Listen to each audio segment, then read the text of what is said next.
Dear God, thank you for Boz. He was the only thing I wanted for Christmas. And when he came into the room with a bow on him, it was the best day of my life. Mom said that the only reason we got Boz is because I promised to take care of him. And I did for the first few weeks in all kinds of weather.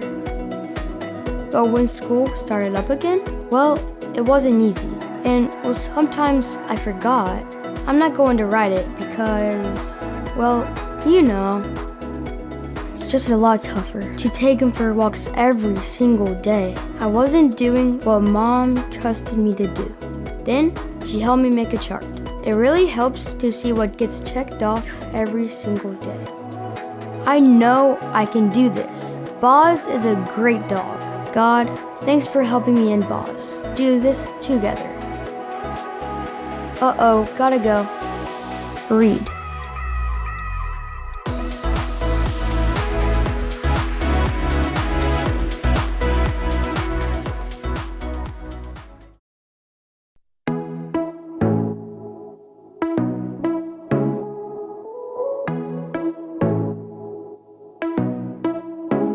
I'm not helpless. I have purpose to change the world around me one step at a time.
Hey everyone, I'm so glad to see you here today. I'm Pastor Sharla. As they say, time flies when you're having fun, and 2021 is moving right along, so we must be having a good old time. This month, we're talking about responsibility. That's right. Remember what it is? Responsibility is showing that you can be trusted with what is expected of you. Each of us has a purpose. God has put many tasks in our lives each and every day. Instead of waiting for somebody to tell us to do something, we can take the initiative to do it ourselves. We can work hard, always give our best effort, and strive to make wise decisions. I like the Bible verse we've been memorizing. Suppose you can be trusted with something very little, then you can also be trusted with something very large. Luke 16:10. In other words, make the most of what you've been given. Make the most of what you've been given. What does that even look like for you? Maybe it means spending time practicing a skill God gave you, or using your time to volunteer at an animal shelter or food bank, or helping your mom, or shoveling the snow for your dad. No matter what you've been given, you can use it to share God's love, and that is being responsible with what God has given you. Now enjoy the Bible video, and I wish you all a great new week.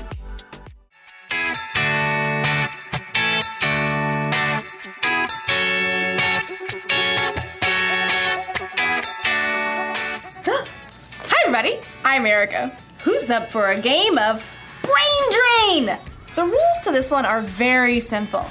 Use every single part of your brain to get your team to guess the answers to the questions. You're my team! So you've got to guess the answers. That's your responsibility. Responsibility is showing you can be trusted with what is expected of you. Okay, this first question is knowledge-based. So you're going to need to use this part of your brain you use for intense thinking. What is 4 plus 4 plus 8 plus 8 minus 16? You have 10 seconds. Go!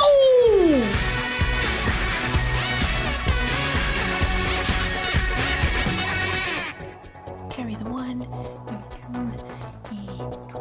Okay, time's up! Here's the answer. 4 plus 4 plus 8 plus 8 minus 16 is 8! Did you get the answer? Did you get the answer? Huh? Who got it? I'm gonna say you did. Next question! Okay, so this is an artistic question. You'll need that creative part of your brain right here. Using the enclosed clay and drawing pad, get your team to guess the following phrase. Okay, I can do this. Go! Huh? What? What? Do you get it? It's a dime a dozen. A dime a dozen. A dime a dozen. That's the phrase that means something is so common you can pretty much find it anywhere. It's a dime a dozen. We're rich, I tell you. We're rich. Let's do another one. Ooh! This one's a performance card. I like this one. It uses that part of your brain that gives you courage. Right here to act on stage or sing. Here goes. Get your team to guess the following animal. Yeah, I'm not doing that. I'll just look silly. In today's story, we'll learn about a boss who put 3 servants in charge of bags of gold. Will the servants do something with what they're given or waste their opportunity? I'm not going to act like that animal. Stop wondering. Stop! The Bible. It's 66 books of history, stories, letters, and poetry that fit together to form God's one big story. The epic adventure of how He created us and loves us so much that He made a way to rescue us. As we travel through the Bible, from Genesis to Revelation, we discover people who met God and found their lives changed forever. Now, for an amazing story, inspired by the book of Matthew, chapter 25, verses 14 through 30. When Jesus wanted to share truth with the people that followed Him, He often would tell a parable, a story. Here is what the kingdom of heaven will be like. These parables used everyday situations to help people think and understand God's truth for themselves. One day in Jerusalem, Jesus wanted to share a story with his followers. If he told that same story today, it might sound something like this. There once was a man who created the world's most amazing energy bar. Just one bite and I feel like I could leap tall buildings in a single bound. What is even in these? If I told you, I'd have to leave you stranded on top of Mount Everest. The man did such a good job of selling the energy bars, he soon became wealthy. Then one day, he got on a Zoom call with 3 of his top employees. Zane, Ren, Murray. Yes, sir. Right here. Murray, Says he's here. I don't hear him. start your audio, Murray. Oh, hey, just, I was finishing the movie. I've called you together for an important purpose. I'm going offline. You're what? Completely screen-free. I'm going to travel the world for a while. Hike Everest, cross the Sahara, dive down to the Mariana Trench, miles beneath the ocean, all fueled by my energy bar, of course. Dude, that is far out. Literally. The rich man had carefully studied his employees and knew what they can handle. While I'm gone, I'm leaving you in charge of my money. Zane, I'm sending you an encrypted key to access my gold account with 5,000 credits. Oh, excellent. Ren, here's an encrypted key to access my silver account with 2,000 credits. I'm on it. Murray, check your inbox for an encrypted key to my bronze account with 1,000 credits. That's it. That's it. I'm going off the grid. Immediately, Zane accessed the money from the gold account and put that money to work. He hired scientists and designers to create a suction shoe that would keep a rock climber from falling. I call it the fly shoe. The fly shoe sold as nearly as fast as the energy bar. Zane soon made his money back, and more. Ren, meanwhile, made excellent use of the money in the silver account. What does every adventurer need besides fuel and shoes? A friend. So Ren invented a robotic hamster that could travel anywhere an explorer can go, from the highest of mountains to the deepest ocean trench. Soon, robotic adventure hamsters sold as fast as toilet papers. So that left only Murray, who sat looking at the bronze account on his computer screen. Only 1,000? It's like he expects me to mess it up. Well, I'll show him. Ha! So Murray took the money out in coins and stashed them in a giant bag. Then late one night, dug a hole in his backyard, stashed the bag inside, and covered it right back up. Great. Now all I have to do is go back inside and watch Netflix. After a very long time, the rich man returned from the wilds. Ah, electricity, internet. I have returned to the grid. Please accept my meeting invite. Zane and Ren hopped on the call immediately. Murray took a little longer. Start your audio, Murray. Oh yeah, there it is. I'm excited to see how you've handled my money. Zane? Through sales of the fly shoe, I've added 5,000 more credits to your gold account. Well done, good and faithful employee. You've been faithful with a few things. I will put you in charge of many things. Come and share my happiness. Now, Ren. My adorable traveling robotic hamsters have earned 2,000 more credits for your silver account. Well done, good and faithful employee. You have been faithful with a few things. I will put you in charge of many things. Come and share my happiness. So, Murray. Yeah, hold on. Murray reached down and held up a muddy sack. He spilled the coins across the desk. How much is that? 1,000 credits. That's what I gave you. Yeah.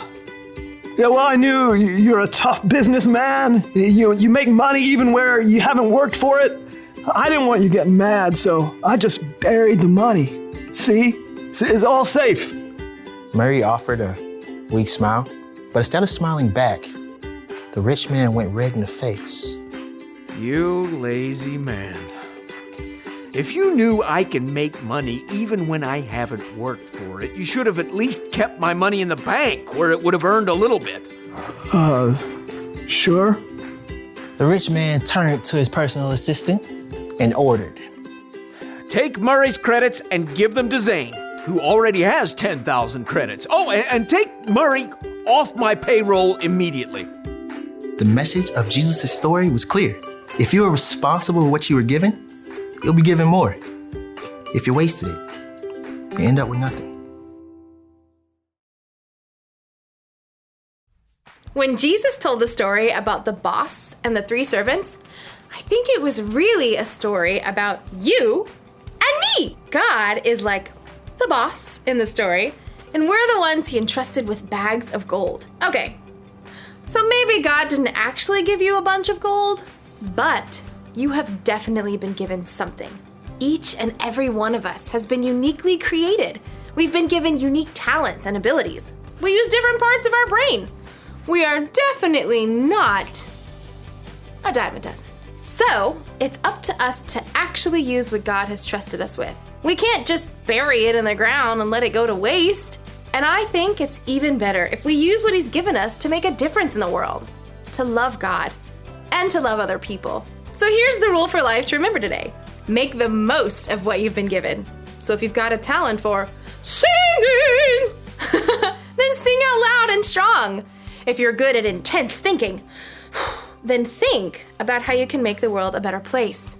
And if you happen to have the talent for acting like a wild animal, then let it out of its cage every once in a while, even if it makes you look silly.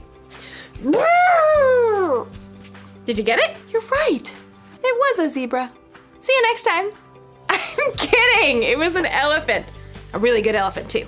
I wonder what part of the brain that was. This one? This one? This one? This one?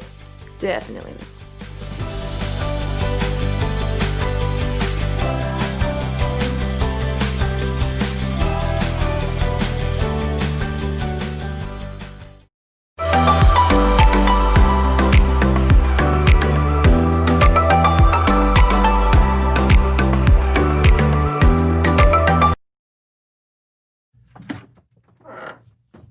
Ooh, what you got there, Lawson? Ooh, it's a new board game I just got. It's huge in Latvia. Cool. You want to play? Do I? All right, it's pretty straightforward. So you start by choosing a token, right?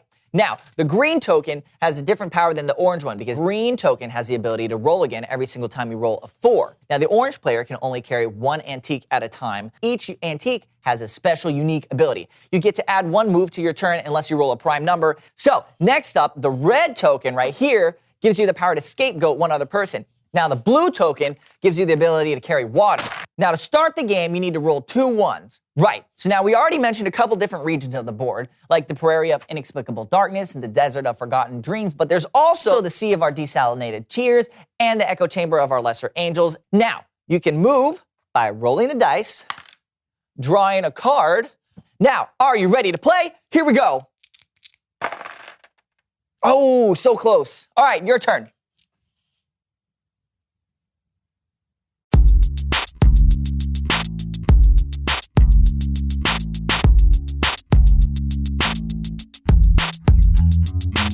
Hello, everyone. I'm Steven. And I'm Lawson, and welcome to the So-and-So Show. Steven, you know what? I was thinking we should play a game. Let's do it. But I'm all out of games. Oh.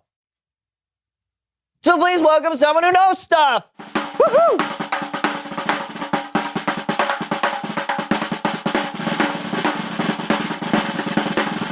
Come in. All right, take a seat. Here we go. Boom. Pop a squat. All right. Right there. All right. Thank you. I'm a little nervous. I'm not usually on camera. This is all very exciting. Yes. So why don't you tell us who you are and what you know? Well, I'm Sebastian Longfellow, and I design board games. Wow. Can you tell us about some of the games you've designed? Oh, sure. I have a brand new game I'm working on where the goal is to move all 4 of your pieces from your home pad to the center, but it has special goals like you can set up a blockade with 2 of your pieces, and you can roll again if you roll doubles. So like Parcheesi? I never heard of it. It's a pretty popular game. Huh. So what other ideas you got there in that notebook? Oh, well, this one's really creative. Mm-hmm. It's on a special board with a numbered grid with different ships on it. Your opponent has to call out the different coordinates, and if they hit where your ship is placed, it's a hit. Your goal is to sink all of your opponent's ships. Oh, battleship. Yeah, No, I call it sink a ship. But it's like battleship. very similar. That's a game? Yeah. Okay. What else? Well, this one has 5 dice. And Yahtzee. Well, this one, you make words from different letter tiles and you put them together. That's You Scrabble. I think that's where you're going. Okay, with that. well, this one can be played anywhere. It's a 3x3 grid, and you make Okay. X's and O's, and then Tic-tac-toe. With the 3x3. That's tic-tac-toe. Someone is stealing my ideas. Hey, it's okay. Don't worry about it. Clearly, you've got a talent for coming up with board game ideas. You just have to come up with an idea that no one's ever tried before. So, let's come up with a theme. Yeah. What is a good theme for a board game? Clowns. Okay, yeah, clowns. Clowns! Sure. So, okay, you come up with a clear goal for the clowns. What's a good kind of like a theme that they have to, a goal that they have to work towards? Let's say they have Fit to. 10 of their friends in a car. Yes. Okay. Exactly. Yes. Yes, Okay. Perfect. Yes, I actually like that. That's special. There's a simple and direct goal everyone is trying to accomplish. Yes. And then you would layer in different objectives and obstacles like an escaped lion, a heckling child, or banana peels of varying sizes. Now you've got it. Yeah. Okay. Wait. Has anybody made that game yet? No, but it sounds Let fun. me go and make it before someone else does and steals my idea. Sebastian Longfellow out. Good luck. Bye, buddy. Fun with your clowns. I'd play that game. Do you want to invent it before he does? Stop. Okay, sorry. It's Bible story time with Kellen.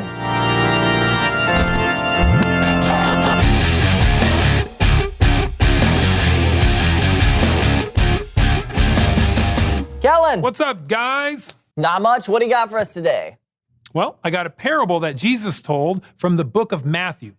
Now, Jesus would often teach using stories called parables that showed a bigger truth about God or the world. Perfect. Take it away. Sure thing. And here to help me today are the So-and-So Show players. Why?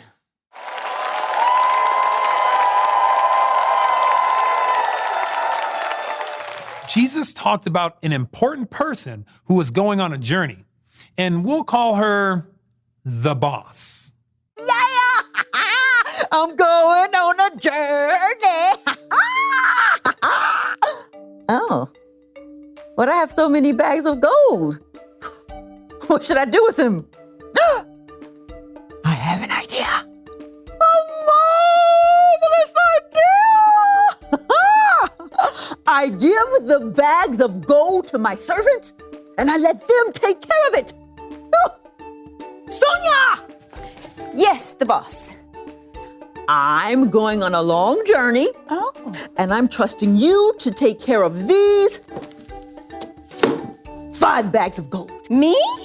Absolutely. You want me to be in charge of these 5 bags of gold? I'm trusting you to take good care of them. Thank you.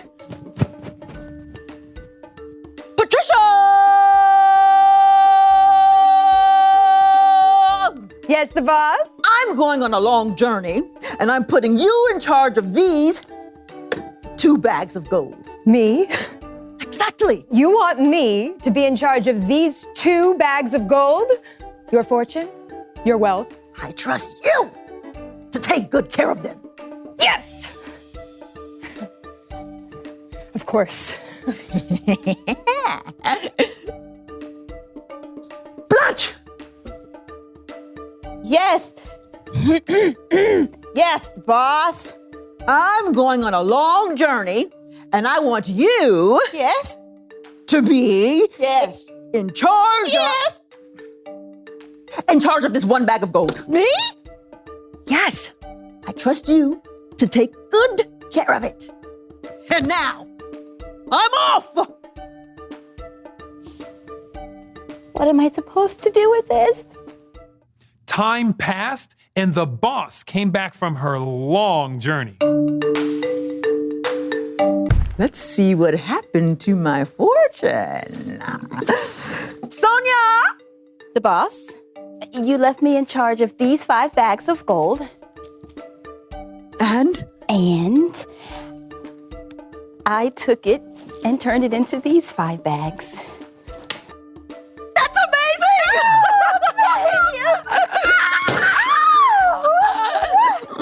You've been faithful with a few things.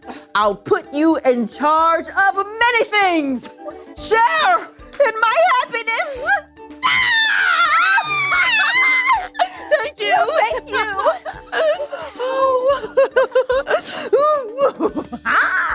Patricia!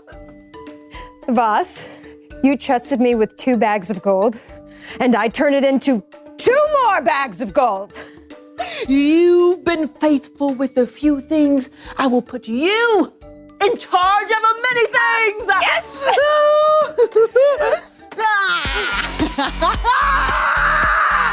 Come, share in my happiness.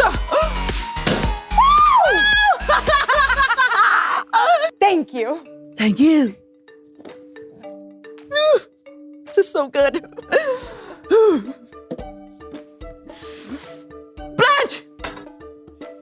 Blanche? Hey, the boss. And you're pretty, you're tough, so I was scared of this responsibility, so I took your gold and I buried it in the dirt. I kept it safe. So, here's your 1 bag of gold. You knew I was tough, and you did nothing with my money? But you could have put it in a bank. At least you just let it sit there in the ground doing nothing. Yeah. Sonia! Yes. Here. You're in charge of this bag of gold, too.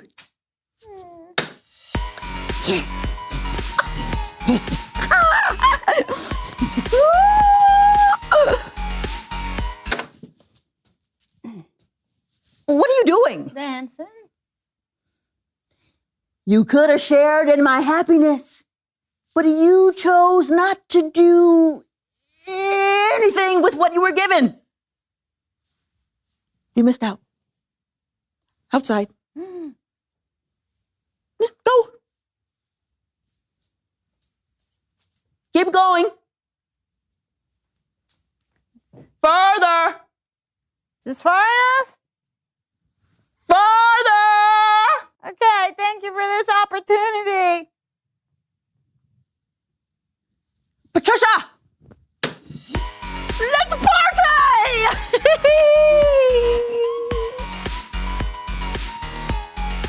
The end. Great story, Kellen. Yeah, I learned a lot. Like, maybe I shouldn't have buried that bag of bicentennial quarters my Aunt Matilda gave me. Maybe not. But remember, a parable is more than just a story. There's a deeper meaning. So it's not just about burying money? No. I think the story teaches us that God has given us so much. Now, maybe he hasn't given us money or bags of gold, but he has given us talent and creativity and energy and strength. And we can use what God has given us to tell others about him or to show God's love. We shouldn't keep the gifts God has given us to ourselves. They're meant to be shared. That's great. Thanks, Kellen. No doubt. I'll see you guys later. Later. Bye, Kellen. Great story. Yeah, and it helped us learn another rule of life. Make the most of what you've been given. That's a good rule. Sure is. Hey, will you call me the boss? Absolutely not. Okay, then. Reveal the question! How can you use what you've been given? Right, because we've all been given something. Talent, intelligence, love. This shovel, bags of bicentennial quarters. That too. Talk about it with each other. How can you use what you've been given? And we'll see you next time on The So-and-So Show! Ah! Triangle so you guys at home can see it. Do it. That's not 20. I got him! That's like 10. I got him! Me too! I'm gonna catch yours, you catch my... Okay. I can't even put it on my arm. So I'm gonna go that way, you go this way. I'm gonna go to my right, your left. Okay. And you go to your north-southwest degrees. Okay. And go 1, 2, 3. Did you get it? Wow.